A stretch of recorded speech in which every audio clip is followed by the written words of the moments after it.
Modi sir మొన్ననే దేశంలో ఏ ప్రధానమంత్రి చేయని రికార్డును బ్రేక్ చేసిండు. ప్రజల చేత ఎన్నుకోబడిన పిఎంలల్లా ఫస్ట్ ప్లేస్లకు చేరుకున్నాడు.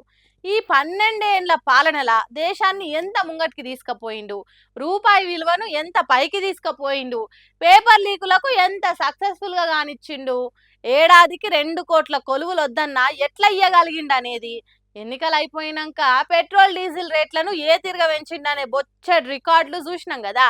ఇక ఇప్పుడు ఇంకో కొత్త రికార్డు కూడా వెలుగులోకి వచ్చింది, చూడుండ్రి. ఆహా!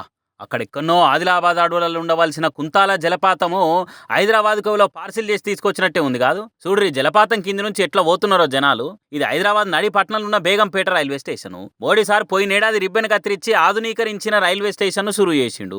దానికి సోషల్ మీడియాలో ఆహా ఓహో అని మస్తు మెచ్చుకున్నారు. మోడీ సారా మజాకా అన్నట్టు సెల్ఫీ ఫోటోలు దిగి కొంతమంది ప్రచారాలు కూడా చేసిర్రు. ఈ ఆసకదనాన్ని చూడుర్రి. హైదరాబాద్ లో వాన వస్తే ఏ తిరిగా కప్పు తెరుచుకొని వాన నీళ్ళు కారుతున్నాయో, ఈ నడమ డబుల్ ఇంజన్ సర్కారు నడుస్తున్న రాష్ట్రాలల్లా కట్టిన బ్రిడ్జిలు ఉత్తుతగానే కూలిపోతున్నాయి. 10-15 రోజులల్లా వేసిన రోడ్డు గాలికి కొట్టుకొని పోయే గడ్డి కుప్పల తిరగ కూలిపోయినాయి. ఆ భాగ్యం మన రాష్ట్రానికి ఉండకుంటే తెలంగాణ పబ్లిక్ ఫీల్ అవుతారు అనుకున్నారో ఏమో మరి.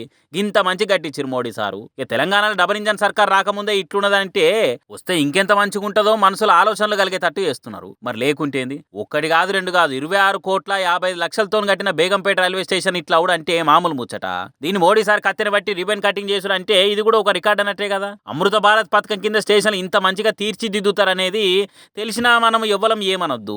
మోడీ సార్ గొప్పతనం చెప్పుకుంటా మురిసిపోవాలి అంతే అని అనుకుంటా కమలం పార్టీ పాలన తీరు చూసి కస్సుమంటున్న జనం కామెంట్లు పెడుతున్నారు ఇక.